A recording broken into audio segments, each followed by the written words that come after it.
इससे पहले वाले लेक्चर में हमने चंपारण सत्याग्रह के बारे में डिस्कस किया। अब इस लेक्चर में हम डिस्कस करेंगे अहमदाबाद मिल स्ट्राइक। सेकंड जो है आपकी कौन सी है, अहमदाबाद मिल स्ट्राइक। अहमदाबाद मिल स्ट्राइक, अहमदाबाद मिल स्ट्राइक को और क्या कहा जाता है? अहमदाबाद मिल स्ट्राइक को कहा जाता है first hunger strike of Gandhi ji. Gandhi ji की पहली हंगर स्ट्राइक थी, फर्स्ट हंगर स्ट्राइक। जैसे मैंने पहले इंट्रोडक्टरी लेक्चर्स में आपको जो इससे पहले लेक्चर में बता दिया, इसे फर्स्ट हंगर स्ट्राइक कहा जाता है। कब हुई थी? 1918 में।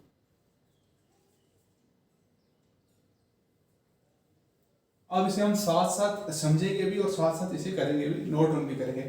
अब 1918 में क्या होता है कि अहमदाबाद में जो मिल ओनर्स होते हैं, जो मिल के मालिक और मिल के वर्कर्स के बीच में एक डिस्प्यूट आ जाता है। अब क्या होता है? प्लेग फैला होता है। अब प्लेग की वजह से, अब आपको मालूम है अहमदाबाद क्या है, बॉम्बे प्रेसिडेंसी का पार्ट होता है। अब प्लेग फैला होता है, प्लेग की वजह से बहुत सारे लोगों की जान चली गई होती है। वर्ल्ड वार की वजह से क्या हुआ होता है कि जो प्राइसेस हैं वो राइज हो चुके होते हैं। अब जो यहाँ के वर्कर्स होते हैं, वर्कर्स ये डिमांड करते हैं जो प्लेग बोनस है हमें वो बोनस दिया जाए। अब जो ओनर्स होते हैं, ओनर्स कहते हैं कि हम इस बार जो है बोनस नहीं देंगे। ठीक है, वर्कर कहते हैं अगर आप हमें बोनस नहीं दे रहे हैं, आप क्या करें, हमारे वेजेस को 50% इंक्रीज कर दें। 50% इंक्रीज इसलिए कर दें कि वार की वजह से और वर्ल्ड वार फर्स्ट की वजह से और प्लेग की वजह से यहाँ पे प्राइस जो है चीज़ों के डबल हो चुके हैं, राइज हो चुके हैं। तो उसकी वजह से हम जो है अपनी बेसिक नीड, अगर हमारे जो है वेजेस 50% आप इंक्रीज कर दोगे, हम अपनी बेसिक नीड्स को जो है वो रोज़मर्रा की ज़िंदगी को जो चीज़ें ज़रूरत पड़ती हैं हम उसे पूरा कर सकेंगे। तो इस चीज़ को ओनर्स नहीं मानते हैं तो वर्कर जो है वो स्ट्राइक पे चले जाते हैं। अब इसमें वर्कर जब वो स्ट्राइक पे जाते हैं, वर्कर स्ट्राइक पे बैठ जाते हैं। अब वर्कर स्ट्राइक पे बैठ जाते हैं, बहुत स्ट्राइक चलती है और वर्कर जाते हैं किसके पास? अनुसुईया साराभाई के पास, साराबहन के पास। अब अनुसुईया साराबहन कौन है? अनुसुईया साराबहन जो होती हैं वो एक सोशल वर्कर होती हैं और साथ में वो सिस्टर होती हैं अम्बालाल साराभाई की। अब अनुसुईया बहन जो होती है वो अम्बालाल साराभाई की सिस्टर होती हैं। अब अम्बालाल साराभाई कौन होते हैं? अम्बालाल साराभाई होते हैं एक मिल ओनर भी होते हैं और प्रेसिडेंट होते हैं, अहमदाबाद मिल एसोसिएशन के प्रेसिडेंट होते हैं। अब अनुसुईया साराभाई फार्मर्स की मदद करती है। अनुसुईया साराभाई क्या करती हैं, गांधी जी के, जैसे गांधी जी के बारे में उन्होंने सुना है, गांधी जी के पास आती हैं, गांधी जी को कहती हैं कि इस प्रॉब्लम को सॉल्व करने में हमारी मदद करें। और गांधी जी जब अहमदाबाद विजिट करते हैं, गांधी जी वर्कर्स को कहते हैं आप स्ट्राइक पर जाएं, जो आपकी डिमांड 50% आप वेजेस की डिमांड कर रहे हैं कि आपके वेजेस को बढ़ा के 50% कर दिया जाए, आप जो है 35% वेजेस की डिमांड करें। और गांधी जी वर्कर से ये भी कहते हैं कि आप इस स्ट्राइक के दौरान जो है वो नॉन वायलेंट रहें, आप वायलेंस क्रिएट ना करें। ऐसा ही होता है, वर्कर्स वहाँ पे नॉन वायलेंस के तरीके से वहाँ पे जो है वो स्ट्राइक पे रहते हैं, लेकिन कोई भी नेगोटिएशन, किसी भी नेगोटिएशन या किसी भी बातचीत का जो है ऑनर्स पे असर नहीं होता। तो गांधी जी क्या करते हैं, अपनी हंगर स्ट्राइक वहाँ पे करते हैं। अब इस हंगर स्ट्राइक की वजह से वर्कर्स जो वहाँ की एसोसिएशन है, मिल ओनर्स हैं, उन पे एक प्रेशर पड़ता है। अब मिल ओनर्स क्या करते हैं, वर्कर की डिमांड को लास्ट में ट्रिब्यूनल में केस भेजते हैं। एक मीटिंग होती है तो मिल ओनर्स जो है वर्कर की डिमांड को मान के उनके वेजेस को 35% इंक्रीज करते हैं। यह है अहमदाबाद मिल स्ट्राइक, जिसे फर्स्ट हंगर स्ट्राइक कहा गया। 1918 में समझा मैंने दिया है और अब हम इसे लिखेंगे। इन 1918 गांधी जी इंटरवेंट इन ए डिस्प्यूट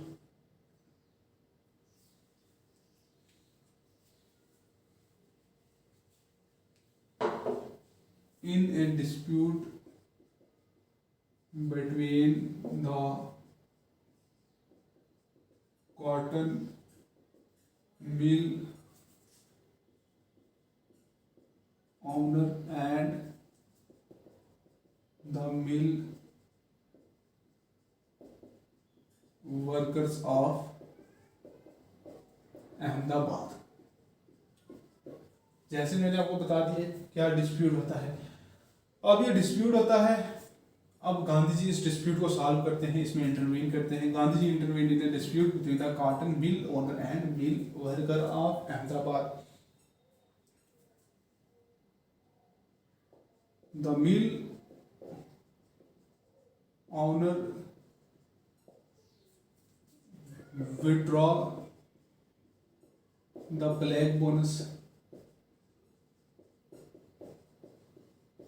मिल ओनर क्या कहते हैं, मिल ओनर कहते हैं कि आपको इस पर प्लेग बोनस, आपको जो हम प्लेग बोनस जो है वो नहीं दे सकते। वर्कर्स की डिमांड होती है तभी मिल ओनर कहते हैं। वर्कर क्या कहते हैं, हमें जो है प्लेग बोनस दिया जाए। किस लिए, मैंने आपको बता दिया, वर्ल्ड वॉर फर्स्ट की वजह से, और जो प्लेग फैला होता है बॉम्बे प्रेसिडेंसी में, बहुत सारे लोग उससे मारे जाते हैं। उससे पहले बहुत सारे फैमीन भी आ चुके होते हैं, और उस वजह से क्या होता है, प्राइस जो है डबल हो चुके हैं, इन्फ्लेशन हो चुकी है, प्राइस डबल हो चुकी है, हर एक चीज़ महंगी हो चुकी है। और जो वर्कर्स कह रहे हैं कि हमें जो है प्लेग बोनस इशू किया जाए ताकि हम अपने डेली बेसिक नीड्स को पूरा कर सकें। अब मिल ओनर विड्रा कर देते हैं प्लेग बोनस। अब वर्कर क्या कहते हैं, वर्कर्स क्या डिमांड करते हैं, वर्कर डिमांडेड टू इंक्रीज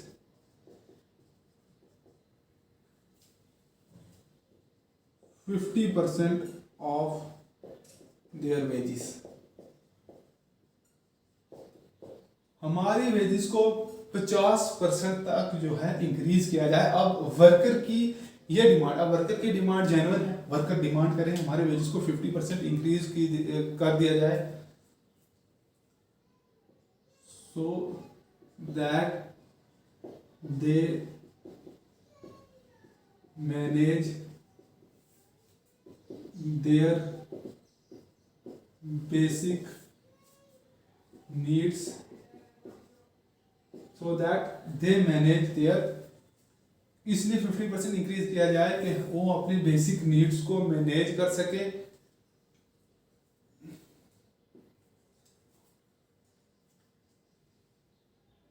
अपनी बेसिक नीड्स को मैनेज कर सके। जो प्लेग होता है, the plague and the war time inflation, plague और वर्ल्ड वॉर से इन्फ्लेशन हो चुकी होती है। The plague and the war time inflation double the prices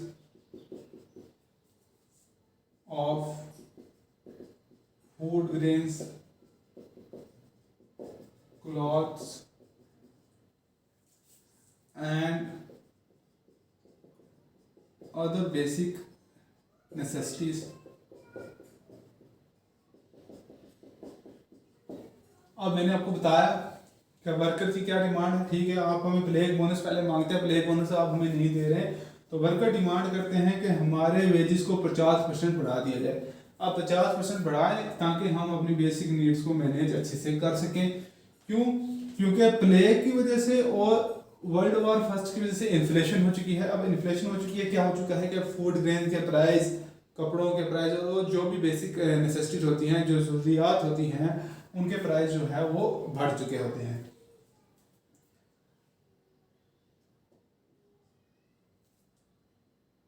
the mill owners did not accept the demand of worker।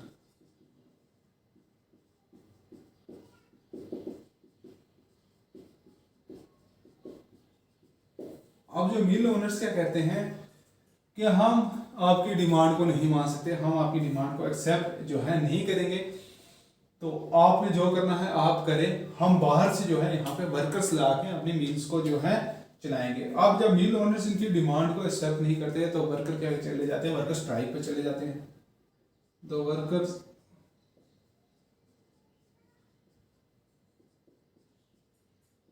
Go for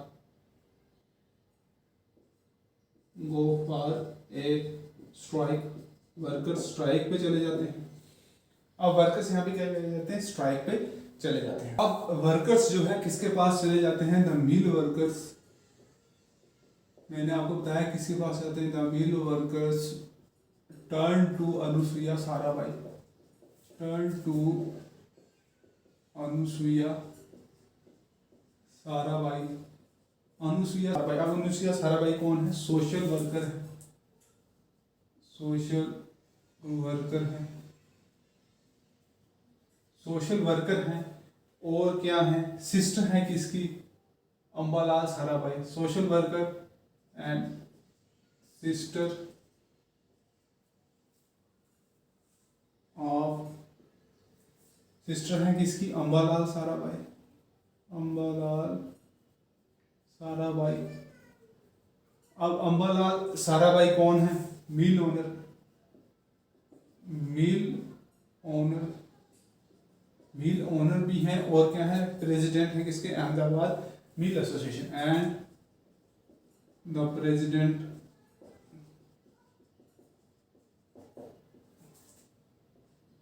of Ahmedabad mill association.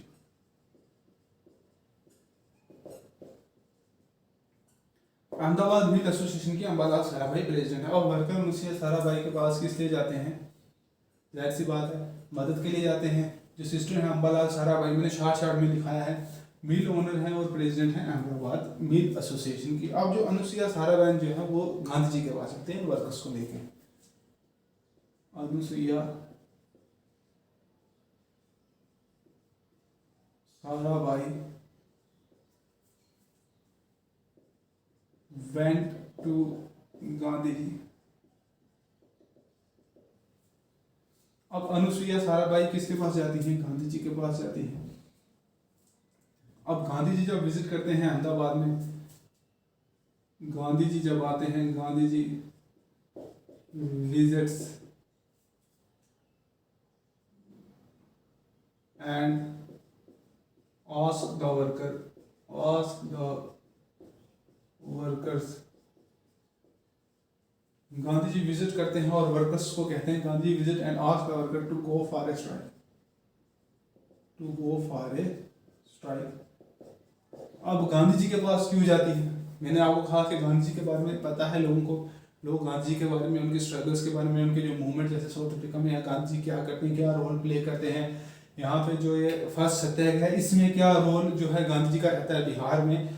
तो इसीलिए अनुसुईया साराभाई, जैसे गांधी जी ने वहाँ पे मैटर सॉल्व किए, अनुसुईया साराभाई गांधी जी के पास जाती है, कहती हैं कि इस मैटर को आप सॉल्व करें। गांधी जी विजिट करते हैं, ask the workers to go for a strike. Workers को कहते हैं कि आप स्ट्राइक कर रहे हैं, आप स्ट्राइक करें, आप स्ट्राइक पे जाएं and demand 35% of wages instead of 50%।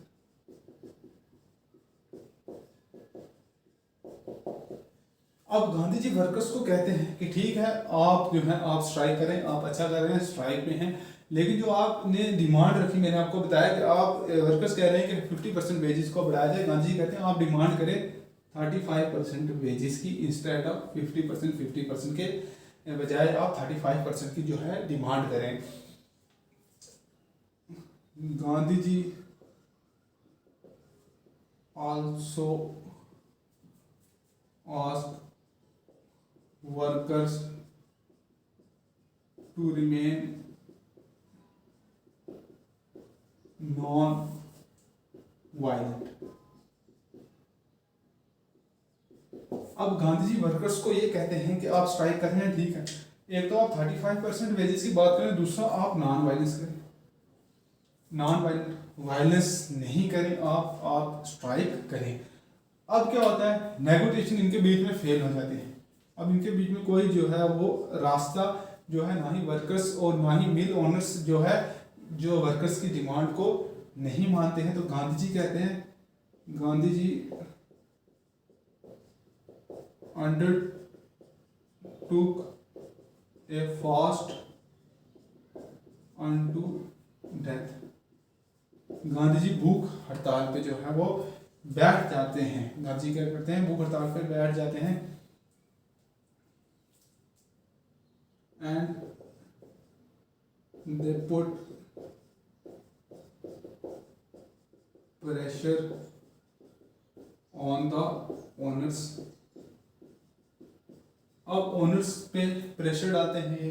अब ओनर्स प्रेशर में आ जाते हैं, ओनर्स को पता लग जाता है कि यहाँ पे फास्ट ऑन टू डेथ पे बैठ गए हैं, भूख हड़ताल पे गांधी जी बैठ गए हैं। तो ओनर्स क्या करते हैं, वर्कर की डिमांड को जो है मान लेते हैं। Finally the demand of the workers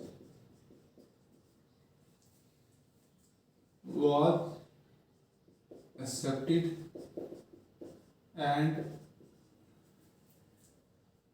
their wages increased up to 35%। यह था आपका अहमदाबाद मिल स्ट्राइक, फर्स्ट हंगर स्ट्राइक के बारे में मैंने आपको बताया। Gandhi ji fast on to death पे बैठ जाते हैं, भूख हड़ताल पे बैठ जाते हैं। इस वजह से क्या होता है कि जो ओनर्स होते हैं उन पे प्रेशर बढ़ जाता है। अब ओनर्स पे प्रेशर बढ़ जाता है, ओनर्स जो है मीटिंग करते हैं, डिस्कस करते हैं, और फाइनली क्या होता है, जो वर्कर्स की डिमांड को मान लिया जाता है। और जैसे गांधी जी ने कहा था आप 35% ऑफ वेजेस की बात करें, और वो 35% जो वेजेस जो हैं वर्कर की तरफ से, जो ओनर की तरफ से, वो वर्कर के लिए बढ़ा दिए जाते हैं, 35% वेजेस बढ़ा दिए जाते हैं। और स्ट्राइक को क्या किया जाता है, स्ट्राइक इसके बाद जो है खत्म हो जाती है, वर्कर की डिमांड्स को मान लिया जाता है।